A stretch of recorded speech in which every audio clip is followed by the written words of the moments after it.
Hello friends, this is Mohit Damani, prep provider for CFA Level 1 and Level 2. This video I am recording post the announcement of CFA Level 1 May 21 results which experienced a decline.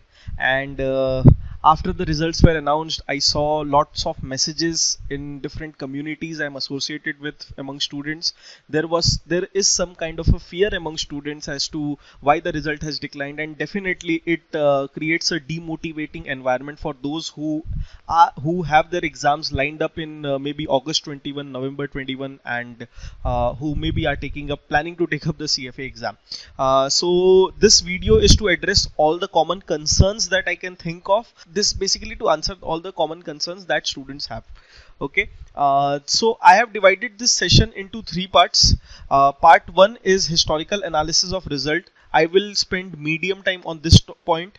Probable reasons for decline, I will spend the least time on this point because I don't think this second point will add any value except for satisfying a common question that I've seen from students, that why this has happened. And lastly, and the most important, is what is the way ahead for candidates. This is, I think, a value addition to what we'll discuss today. So coming to the first point, historical analysis of result. The question is, has the result actually declined, or is there some kind of a fear mongering? And if it has actually declined, what is the level of decline? The two questions that we should answer. So the first is, yes, the result has actually declined. And number two is that what is the level? So the level is actually, it has declined by more than 40%, I think. From the past percentage. So let's compare. This is the result that you can also get from CFA, historical result data that you can get from CFA Institute website. I have taken it from there only. And if you see this result that they have declared, the average result since history is 42%, which is above 40%. If we take a shorter period of 2012 to 2021, then also this level 1 result pass percentage is 42%. And if we only take a pre-sequential comparison for 2021 February and 2022 also, then also the result was above 40% always. So consistently the result has always been above 40%, but this time the result has declined to 25%. So has it actually declined? Yes, we have to admit that this has actually declined. And is it significant? Yes, sir, this is a significant decline. Point number 1 addressed. Point number 2, a probable reason for decline. See, I won't elaborate this point further. There is no quality or value I add to this thing, but this may be that institute is doing the right thing. Now you would thinking of, sir, what are you saying? What is doing the right thing? The answer is that for any good examination institute, they should always make the entry tough and the passing easy. So it should be that the entry level should be the toughest, the second level should be medium, and the final level should be easiest, or the passing percentage should be high for a good examination institute. So what is the reason for that? Because you should not keep those students holding back those who have reached the final level. So if I make entry difficult, CFA level 1 entry difficult, only those students who have the requisite skill set and caliber, they only enter the exam or the process, and then I make the second and the third passing percentage more or easier, so or higher, I increase the passing percentage so that those students can actually become CFA or gain the degree and go ahead in their life, rather than making the entry very easy and keeping a high passing percentage, then making the exit difficult so that they become stuck. Now they can't move back, they can't move forward. So this is something which basically some discussions happen, and there I have got to heard that yes, this is ideal way of taking exam. So maybe institute is doing, because if you see May 21 result for level 1, and if you see for level 2 and level 3, level 2 and level 3 results are 56 and 55% respectively, which is highest. So maybe institute is following that. Maybe it is because of the post-COVID situation of general weakness in the economy and something like that, maybe declining demand in the industry. So what is the exact reason? Nobody know. I cannot comment on that, or I cannot say that this is the exact reason. No sir, I am not the right person for that, but these are the probable reasons that come to my mind and I can think of. But all this is of no use. The third point, which now we are going to discuss, is actually beneficial and productive. The question is way ahead. Sir, should I fear this result?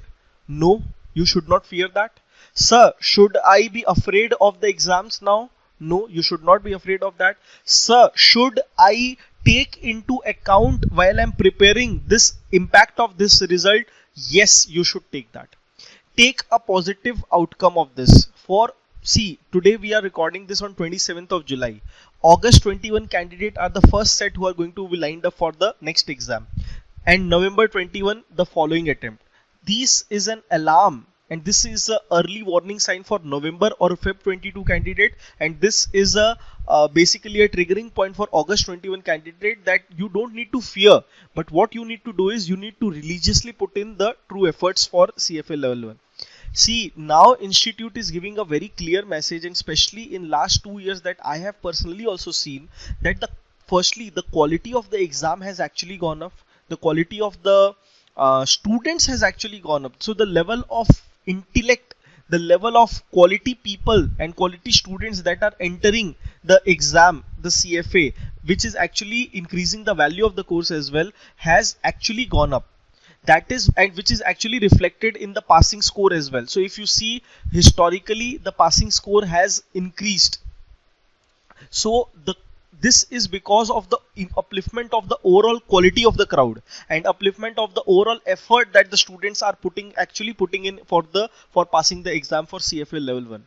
So this is why it is happening. Now for you, what you should do. Number one, you should understand first thing clearly, that there is no escape route for passing the exam except for hard work.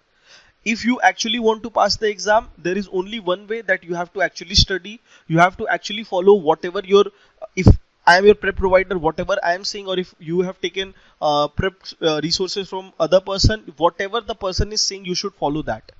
You have to religiously put in the effort, you have to religiously put in the resources, and you have to religiously put in your time. Solve questions. For August 21 candidates for whom the time is less, solve as many questions as possible. Revise the topic quickly. If you are continuously making mistake in any particular topic, then only go back and read the book. Otherwise, revise quickly. If you are comfortable with your content, then solve as many questions as you can.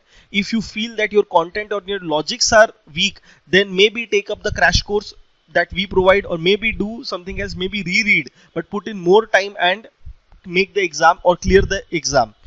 Because you should be very clear with one thing, that if you don't study, or if you don't put in the required effort, you are not going to pass. That is for sure. For November 21 and Feb 22 candidate, you still have time. July is gone. For November, your time is limited, and for Feb, I presume you have just started your preparation. So now when you start your preparation, start with a different approach as to that, if I was supposed to put in X percentage of effort, now I will have to put in 20% more, 30% more, or 50% more. Then only, and prepare yourself well. Plan your CFA journey and prepare yourself well. As my advice that I give to my masterclass students in my masterclass program, the same advice I am giving it here openly to everyone. For those who are starting your CFA level 1 preparation, you have an ideal time for preparation is 6 months. An ideal time. In that, the first 4 months goes to the first set of reading, where you are watching all the videos that we provide. You are watching the content, reading, solving all the questions. 70% of your time goes to reading, and 30% of your time goes to question solving. Because at that time you are laying the foundation, and foundation, the logics, the concepts has to be very strong. Then come the last 2 months before exam. In the last 2 months, the first 1.5 months should go to revision, where you may prepare self notes and revise. You may look up the revision sheets and revise. You may look up our revision material, our crash course program, and revise. Basically, watch the videos and revise. But whatever you do, you should revise it very well. Secondly, and more important, solve questions. In that second 1.5 month, like the second reading that we say, your 70% time should go to question solving, and 30% time should only go to revision or reading the book. This is the shift. And then coming to the last 2 weeks, last 15 days, this is for the third set of reading, where you only read the concepts where you feel you are you are making continuously making mistake, or you feel there is some lack. You are only revisiting those concepts and brushing up the other concepts quickly and taking the mock exams. This is the approach that you should follow. 3 times of reading, 6 months of preparation at least, gives you a ideal set and makes you fit for appearing for the exam. You cannot game the exam. Be very clear with that. If you think that there is a shortcut to passing the CFA level 1 exam, forget that. There is no shortcut. The only way to pass the exam is to prepare well. So if you feel you want to take up the prep resource, you can take up the prep resource. If you feel that you want to self-study, do whatever you want to, but prepare yourself in the best possible manner. Okay. This is all about for the May 21 result. Definitely this is an alarm, but don't be worried, don't be afraid. Just factor in this when you are planning for your preparation.